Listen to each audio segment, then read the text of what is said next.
നമസ്കാരം. Alpha palliative care daily ന്യൂസിലേക്ക് സ്വാഗതം. പ്രധാന വാർത്തകൾ.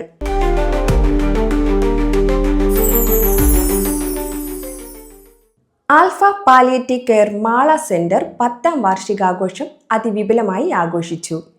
മാള ഹോളി ഗ്രേസ് സ്കൂൾ ഓഡിറ്റോറിയത്തിൽ വൈകിട്ട് 6 മണിക്ക് നടന്ന സമ്മേളനം Manappuram foundation chairman VP Nandakumar ഉദ്ഘാടനം നിർവഹിച്ചു. അസീസ് മാള രചനയും അനിയൻ ചിത്രശാല ഛായാഗ്രഹണവും അഷ്റഫ് വെളുത്തേരി സംവിധാനവും നിർവഹിച്ച ഡോക്യുമെന്ററിയുടെ സ്വിച്ച് ഓൺ കർമ്മം ചാലക്കുടി MP ബെന്നി ബെഹനാൻ നിർവഹിച്ചു.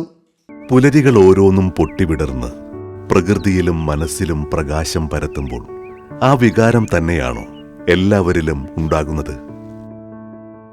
ചിന്തിക്കണം.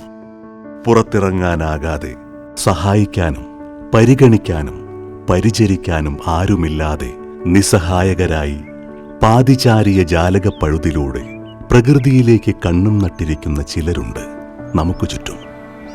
പ്രശസ്ത ചലച്ചിത്ര താരം Ramesh Pisharody മുഖ്യാതിഥിയായിരുന്നു.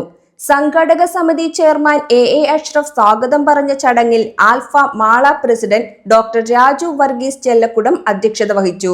Doctor Abdul Salam, Jiji Kumar, community director Suresh Sreedharan, Nisa Ashraf, Unnikrishnan, Ashraf Veluthery, Leo Kodiyan, Udayakumar, Vijayakumar, Lissy Johny, Harshad Pulickan, Laiji Sudheer, Baiju Manantara, Jaya Chandran, Sheela Jose, Saifuddin, Nishad Babu, George Ambookkan, Julie Benny, Tino Edattukaran, Madhu Annamanada തുടങ്ങിയവർ നേതൃത്വം നൽകി. തുടർന്ന് മനോജ് ഗിന്നസ് ടീം നവതാരം ഒരുക്കിയ 2.5 മണിക്കൂർ ദൈർഘ്യമുള്ള മെഗാ ഷോയും അരങ്ങേറി. Valappad Lions Club Edamuttam Ashish care ഹോമിലേക്ക് വാക്കറുകൾ നൽകി. Lions Club president advocate Shobhakumar, secretary Rajani, മെമ്പർമാരായ കൃഷ്ണകുമാർ, രാജി, പ്രീതി, ഉണ്ണികൃഷ്ണൻ, മേരി, സിദ്ധാർത്ഥൻ, അഷ്റഫ് എന്നിവർ പങ്കെടുത്തു.